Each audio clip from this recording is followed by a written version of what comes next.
So guys, meron na tayo unbox. Tingin ko ito na yung isa sa mga last na ordering ko muna for the following weeks, and then tayo ko na yung sunod na payout. Anyway, ito nga ay panlinis ng tenga. So unbox natin to kasi alam niyo ba pag nagpa-doktor kayo magpapalinis kayo ng tenga sa ENT, ilang daan din yun. I mean, experience ko na yun kasi mahilig ako magkamot dati ng tenga. So if parehas tayo na mahilig magkamot ng tenga, nagtutubig at mahilig kayong mag Q-tips tapos mapasok na ng dumi lalo sa loob, ito ang item na para sa inyo. So proceed na tayo sa unboxing. So yun na nga guys, mag-unbox na tayo. Let's get this over with. Ayop, na English. Naisip ko na pala dati mag-post ng unboxing na ako ay nagsasalita ng English. Ay iba naman. Pagka nanonood ako ng unboxing ng mga Bombay, hindi sila maintindihan. So ganun din siguro sa ibang release. Pag nakita nila yung video, hindi nila maintindihan kung ano yung reaction ko pag nanonood ako sa video nila. Tapos ganun din sa end ng video ko. Ooh, what's this? Ear scoop black. Ito ba yan? Wow. Quality 1. Yeah. Okay. Ko lang po ano yun. Kung resibo ba yun? I think so. So, yeah, wait lang. Linisan muna natin ito. So, yan guys. Linisan ko na. Temporarily yung labas.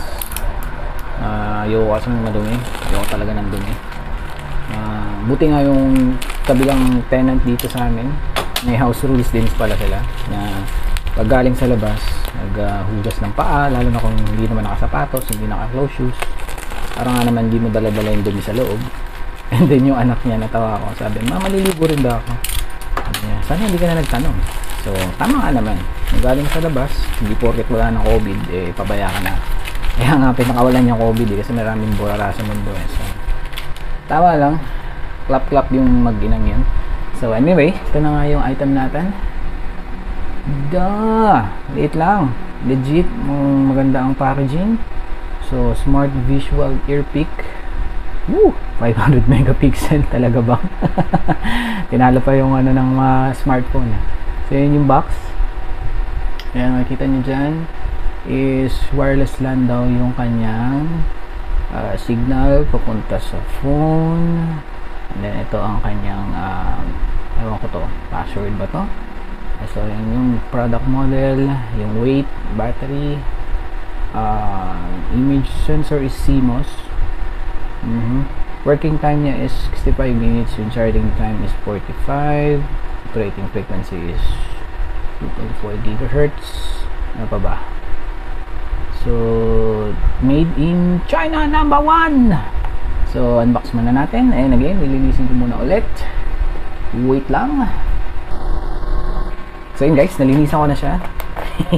Alam ko may mga nagrereklamo na bakit nung hindi ko ikat yung video. So yan na, kinat ko na para sa inyo, para kayo ay masiyahan.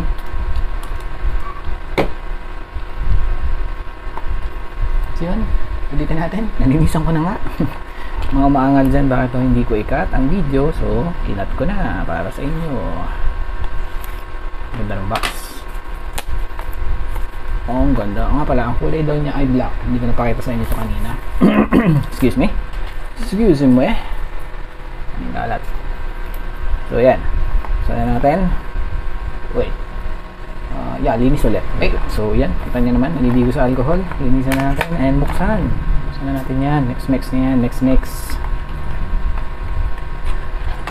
Safety first.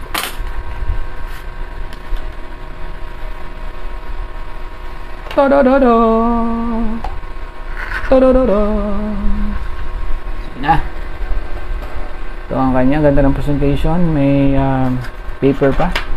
So sabi nga dito, P2 version, kasi yung isang version nito is parang yung mga automatic toothbrush na ipapakatong nilang magcha-charge na.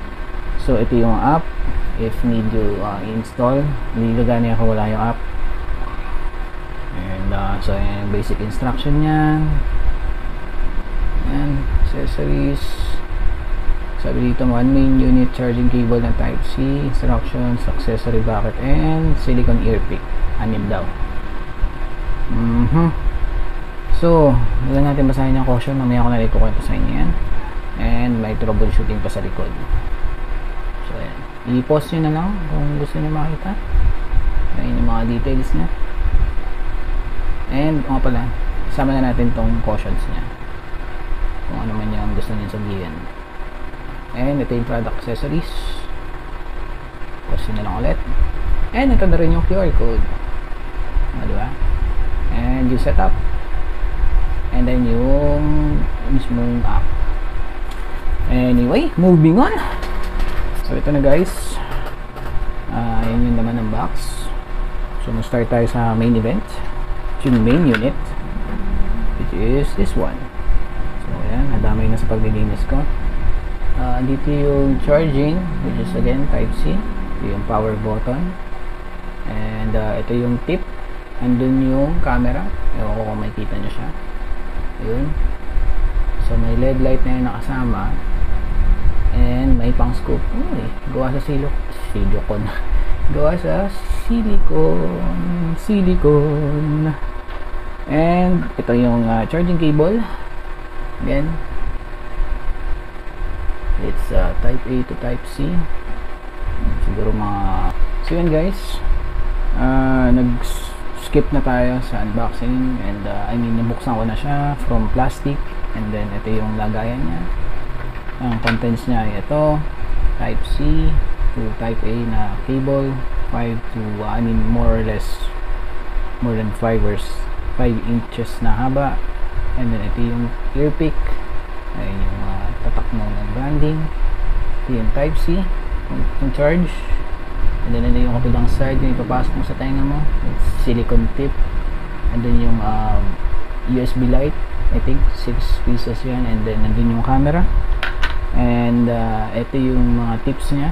Siguro kung sobrang dumi na, may pang replace kayo. Itong kit ng lagayan, parang pillbox or lagayan ng virus ng Resident Evil ang datingan. And maganda yung presentation, pati yung instruction manual, legit. Pagbukas ko parang binili ko sa Mercury Dragon datingan. So ayun yung troubleshooting, pwede nyo na lang din i-post no, kung interesado kayo malaman yan. And then yung instruction manual, ito yung QR code. And yung app. Okay, and then ito yung iba pang details. Ito nga pala yung caution details niya. Mga gusto nyo rin malaman, pwede nyo i-post yung video. And then yung product accessories, andyan na din. And yung product parameters. So ayun. By the way, yung box, balikan natin yung box para tayo nag-reverse unboxing. Dalawang kulay yan, isang black and white.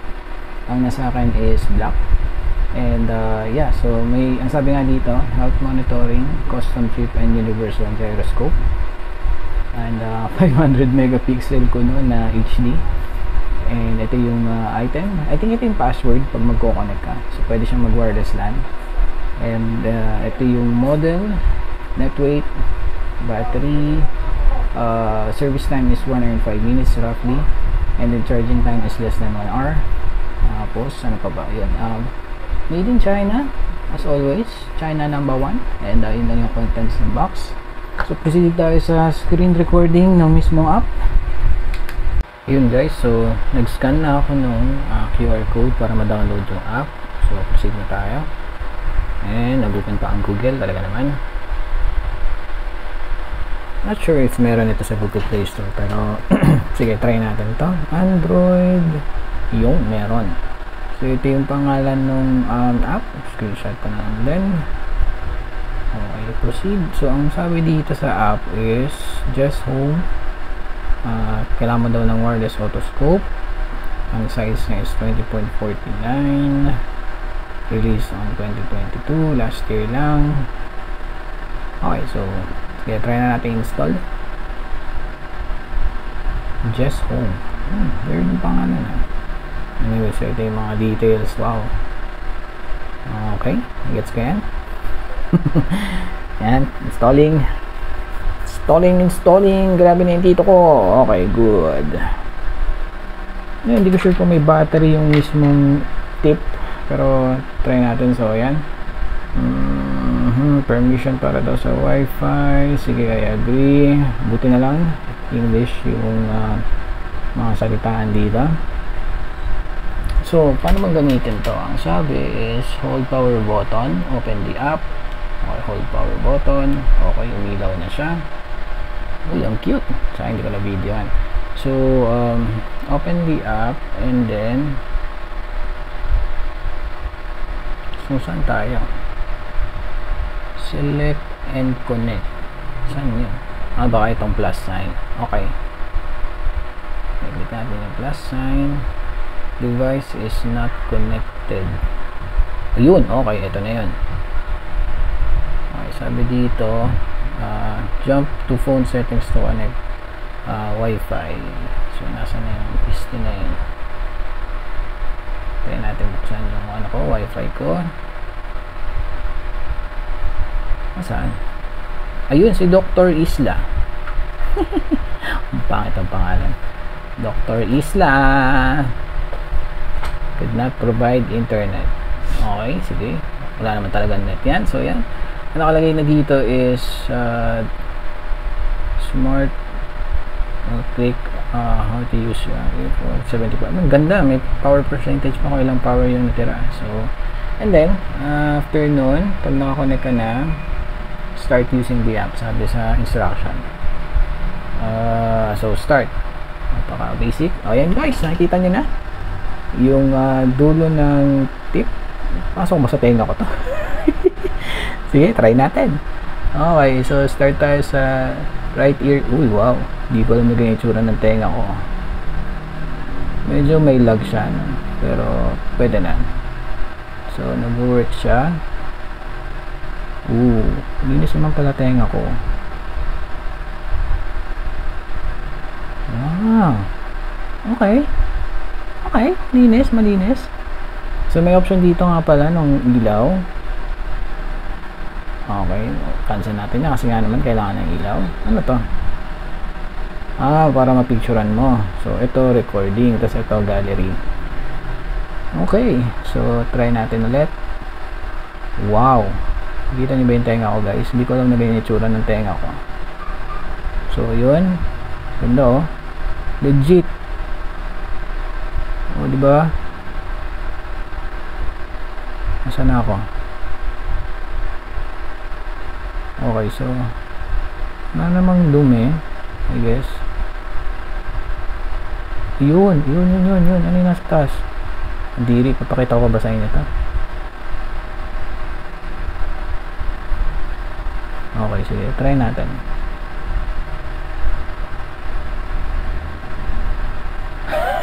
Ang galing, nagana. Shit! So yun guys, balikan tayo sa front cam. Nakita nyo na yung dumi ng tenga ko. So, again, balik tayo sa front cam. So yun na nga guys, sobrang ganda ng item. Kaagamit namin dalawa ng girlfriend ko na lowbat na ginamit ko sa tenga ko, ginamit sa tenga niya. As in, sobrang, hindi ko ma-explain, ang linaw nung image. Parang 500 MB nga yung datingan, gaya nung sabi sa box. Or 500 megapixel yung datingan niya. Sobrang linaw. Ewan ko. Tapos yung alam mo yung buhok na maliit sa loob ng tenga mo, sa kanya malaki. Tapos pag nalabas mo naman yung dumi, maliit lang. Pero makikita mo talaga lahat, pati eardrum mo, matatanaw mo. So pakita ko lang sa inyo kung paano i-charge to. Para may idea rin kayo kasi first time kong i-charge to. So tara, i-charge na natin. So yun guys, ito na nga. Nag-charge ako kasi na-overuse namin kanina. Bale, napasarap ang paggamit namin ni Jowars. More than, I think, more than 1 hour din namin nagamit or kulang-kulang halos 1 hour. And then, so yun na nga, pagka chinarge nyo siya, right now nakakonect siya sa tower ko. Yan, yung tower. Tagal na yan. I mean, I think, 2015 pa yata. Anyway, moving forward. So nakakonect na siya. Ito yung supplied na line. Maganda yung line niya kasi flat siya, parang charger or cable ng Gulikit controller ko. And then ito yung tsura niya pag nagcha-charge. So teka lang, patay ko lang yung flash para maninag din kung ano yung ilaw na meron siya. So yan, pagka nagcha-charge siya, ang kulay niya is dito sa itong mundo kasi sa screen iba yung kulay niya, pero sa pag nakita niyo siya as is red ang kulay niya. So pipicture ko na lang din para malaman niyo kung ano talaga yung kulay. And then, yan. So, ang sabi dito kasi, parang aabutin ng, wait lang, kung saan natin yung liwanag. Wala ngayon, gamit ko si Moza. Kasi, kala ko kanina kasi nag-record pero hindi pala. So, inulit ko na lang yung pakita ng pagcha-charge. So, right now, ayan, nakalagay dyan. Charging time niya is 45 minutes and service time or usage niya is 65 minutes. So, kanina nung ginamit ko siya, hindi siya naka-full charge. Siguro mga nasa 65 or something. Pero nagamit namin siya halos ng 1 hour. So, sulit na din. So, ayan. Again, balik tayo sa video para makita nyo yung sa main cam para makita nyo yung mga ibang masasabi sa item na to. And pakita ko rin kayo ng screen recording. So yun na nga guys, ang ganda ng item. Try kong mag-share ng video about dun sa paglilinis ng tenga namin kanina. Specifically kay girlfriend kasi medyo mas madumi yung kanya. Hindi niya siguro nalilinis din. Tsaka, syempre babae, takot magkut-kut na naman ng ano. Hindi katulad natin mga lalaki, lahat ng pwedeng kut-kutin inukut-kut natin. So, naiintindihan ko naman bakit ganun yun sa kanya. Pakita ko sa inyo kung gaano kalinaw yung mga video and kayo na rin magsabi kung ano masasabi nyo. Pero again, napakaganda niya. So, panoorin niya. So, yun na nga guys. Ito yung screen recording ng mismong app habang nililinisan namin yung and tinetest drive na rin yung panlinis. I mean, yung ear device sa tenga ni girlfriend. So, yan kitang-kita nyo, di ba malinaw? As in, ano siya, so, yun na nga, malinaw siya, as in, parang kapanipaniwala yung 500 megapixel na sinasabi na sa video, kasi kahit anong liit nung nasa tenga mo, mukha siyang malaki pag nasa camera na, pag pinanood mo. Pero pag pinahid mo na sa tissue, sobrang liit lang niya. Pati yung mga nakukuha namin na parang balahibo, pag kinuha mo siya, para siyang ang tawag dito, nakikita mo siya dun sa tip ng panlinis, pero once na nilapag mo na sa tissue, halos wala kang makitang balahibo, pero nandun siya. So parang may third eye si Mokong. Anyway, so yun na nga, maganda siyang panlinis kasi yung dulo niya is gawa sa silicone, so kahit na kutkutin mo, hindi rin siya mamumroblema, hindi ka rin mamumroblema sa kanya. Tapos nung una, nahihirapan ako pag navigate ng mismong item kasi pag sa right side, I mean sa tenga ko, nung nasa right side ako, nilinis ko siya, syempre nakakalibrate yung galawan mo, pero pagdating sa kaliwa, parang iba na yung direction, na nagmi-mirror na yung dating. So may option pala dun sa app na parang pipiliin mo kung anong side yung kinakalikot mo para yung camera yung mag-a-adjust para sa'yo. So yan, mahaba tong video na to pero hindi ko naman may pakikita lahat. So at least nakita nyo lang yung footage habang nagtatry kami sa tenga niya. And ayun na nga, maganda. Buti na lang walang malulupit na mga dumi dun sa tenga niya, kasi kung meron man, sobrang lala. I mean, yung nakuha namin is wet naman, which is healthy wax yan. Kasi yung sa nalalaman ko, yung talagang bad na earwax is yung mga dark colored na matigas, na kailangan mo pang lagyan ng tubig or baby oil, ibababad mo siya para lumambot, and then saka mo siya tatanggalin. Ito, healthy wax pa to. So, yun na nga guys, balik tayo sa main cam. Ayun guys, so napanood nyo na yung last part nung tool, paano mag-charge and everything. By the way, ito nga pala, pag full charge na is mawawala yung red or orange light dito. Sabihin full na siya nun. And nga pala, tawag dito, disclaimer lang, nakita ko din kasi doon sa box, and then tama din naman yung sinabi nila na if ever na may nararamdaman na nga kayo, hindi ito ang sagot. I mean, pang check lang to, personal use, pero more on health related, kailangan nyo pa rin magpatingin sa legit na doktor, usually mga ENT or ears, eyes, nose, and throat ng mga physician. So para sure, para alam nyo yun, baka kasi mag-self-medicate kayo, masa kayo sa ganyan, wag. Pero dun sa girlfriend ko, meron siyang nararamdaman na persistent na vertigo na hindi namin alam kung anong dahilan. Akala namin is may dumi lang yung tenga niya na na-infect since nung bata siya na napabayaan. Pero nasinilip naman namin kanina, wala kami nakita. Intact naman yung eardrums niya, lalo na sa left side. Kasi yung left side minsan nagkakaroon ng tinnitus o yung ringing sound. Tapos yun yung parang preemptive na sign na mag-start na yung vertigo niya. Nag-start na ng 2020. So hanggang ngayon may mga times pa rin na bumabalik sa kanya yung ganung eksena. So nakikita ko siya, nahirapan siya. So At tingin ko ang puntang solusyon dyan is talaga magpa-check na sa ENT, sa private na physician or sa private hospital. Pero nakikiramdam pa kami. Hopefully hindi na umulit. Ang dami din namin iwasan. So yun na nga, kung may nararamdaman kayo similar, huwag kayong umasa dito. I mean, pang check ko lang talaga ito kung madumi tenga or may something. Pero kapag may something nang malala sa tenga nyo, kailangan na patingin nyo, ha? Huwag yung umasa dito. And then yun nga, sabi dun kanina, kasi diba sabi dun sa box is 500 MP. Actually, yung details sa loob ng manual, ang nakalagay dito is 5 megapixel lang. And then yung image transmission rate niya is 20 frames per second. Yung weight niya ng item is 14.2 grams and naka 2.4 GHz na operating frequency sa Wi-Fi. So parang mga 4G yun. Alam niyo naman yung 5G, diba? 2.4 pasok sa 4G yun. And then yung diameter ng lens niya is 3.5 mm. So malinaw na yung 5. Nakita niyo naman kanina sa sample videos natin. And yeah, yung charging din na natapos siya within less than 40 minutes. So sabi din doon sa manual kung kailan ang usually nagamit nito is 1 to 2 times a week. Now if hindi niyo magagamit lagi, siguro good habit yung mag-charge kayo once a month regardless kung lobat ba siya o hindi, para hindi masira yung battery. And ano pa ba, yeah, ipopost ko na lang din yung pangalan ng seller sa Shopee, and then yung item mismo para may idea kayo. Lalagay ko yung link sa description.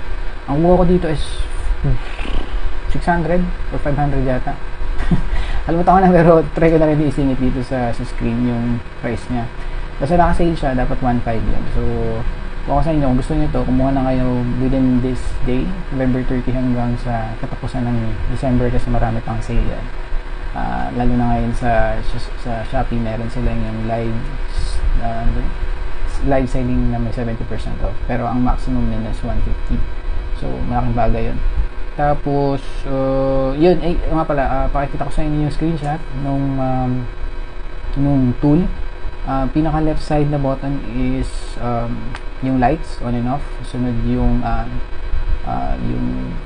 orientation ng camera, kasi kung nasa kanan ka, sanay ka sa kanan, and then lumipat ka sa kaliwa, syempre mawiwindang ka, mag-iiba yung galawan mo doon. So baguhin mo lang yung orientation ng camera para mag-sync yung galawan nyo.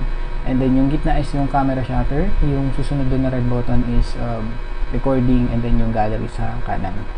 Ano pa ba?